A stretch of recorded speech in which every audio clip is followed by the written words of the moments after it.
Donc bonjour à tous, nous allons parler maintenant du comportement d'un gaz dans un mélange, autrement dit la loi de Dalton. Un petit rappel sur la composition de l'air. Donc l'air est composé essentiellement de deux gaz, l'azote à 78% environ et l'oxygène à 21% environ. Il y a aussi de l'argon aux environs de 1%, inférieur à 1%, un petit peu de gaz carbonique et un certain nombre de gaz rares. Donc parmi ces gaz rares, le néon, l'hélium, le kryptone, l'hydrogène, etc. Souvent en plongée, on fait des approximations, on prend l'oxygène 20%, azote 80% ou éventuellement oxygène 21% et azote 79%. Donc c'est une approximation que l'on utilisera pour ce cours. Donc je vais vous parler maintenant de la pression partielle d'un gaz, qui est une notion que l'on va utiliser en plongée assez souvent. Cette notion dit que la pression partielle d'un gaz, c'est en fait la pression qu'il exercerait s'il était seul dans un volume. Donc on imagine qu'on a un volume d'air, dans lequel on a donc de l'azote et de l'oxygène. Si l'on imagine que l'on pouvait enlever les molécules d'oxygène, on se retrouverait donc avec uniquement les molécules d'azote. On aurait beaucoup moins de molécules dans ce même volume de gaz et la pression partielle serait représentée par ce nombre de molécules dans ce volume. La pression partielle de l'oxygène serait représentée par ces deux molécules d'oxygène. Si on double la pression d'air, eh bien en fait on a 2 fois plus d'azote dans ce même volume et 2 fois plus d'oxygène dans ce volume. Donc en fait la pression partielle d'un gaz, elle dépend de deux choses. Elle dépend de la pression absolue et de la concentration du gaz. On a une formule qui dit que la pression partielle d'un gaz est égale à la pression absolue du gaz complet que multiplie le pourcentage du gaz dont on veut mesurer la pression partielle. C'est ce qu'on appelle la loi de Dalton.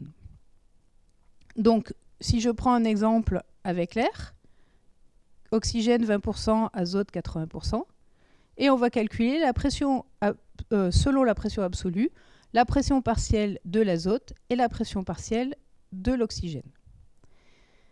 Si je considère que j'ai une pression absolue de 1 bar, la pression partielle d'azote est égale à 0,8 bar, alors que la pression partielle d'oxygène est égale à 0,2 bar.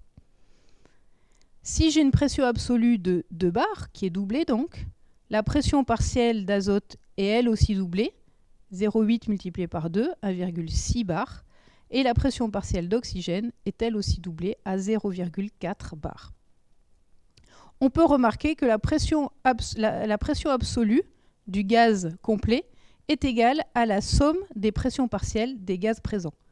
Donc pour 1 bar de pression absolue, c'est égal à la pression partielle d'azote plus la pression partielle d'oxygène, donc 0,8 plus 0,2 égale 1. Et de même, pour 2 bars, 0,4 plus 1,6 égale 2 bars. Alors ça a des influences sur notre organisme, puisque le corps humain est sensible en fait à la pression partielle des gaz en présence.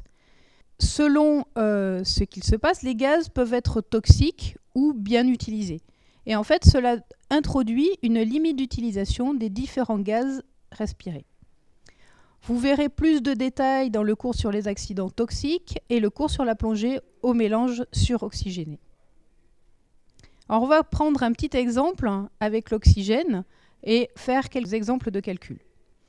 Il faut savoir que donc l'oxygène est toxique à partir d'une pression partielle de 1,6 bar. C'est ce qu'on appelle l'effet Paul-Bert. Et vous en verrez plus pendant les cours sur les accidents toxiques. Si on prend l'air à 20% d'oxygène, la pression partielle d'oxygène est égale donc à la pression absolue que multiplie le pourcentage en O2. Donc, pour une pression partielle d'oxygène est égale à 1,6 bar, ça va nous donner la limite d'utilisation de l'air en plongée, c'est-à-dire la valeur maximum de pression absolue à laquelle on peut plonger à l'air sans risque d'effet Paul-Bert. Donc en fait, on a 1,6 bar qui est égal à la pression absolue limite d'utilisation que multiplie 20%. Donc la pression limite d'utilisation est égale à 1,6 bar que divise 20% soit 1,6 divisé par 0,2 égale 8 bars, ce qui nous donne une profondeur limite d'utilisation de l'air de 70 mètres. La plongée à l'air est limitée à 60 mètres, donc normalement on ne doit pas avoir de risque d'effet Polbert à l'air dans les limites de la plongée actuelle. Bien évidemment, nous avons d'autres problématiques liées à la narcose, par exemple, qui vont arriver bien avant.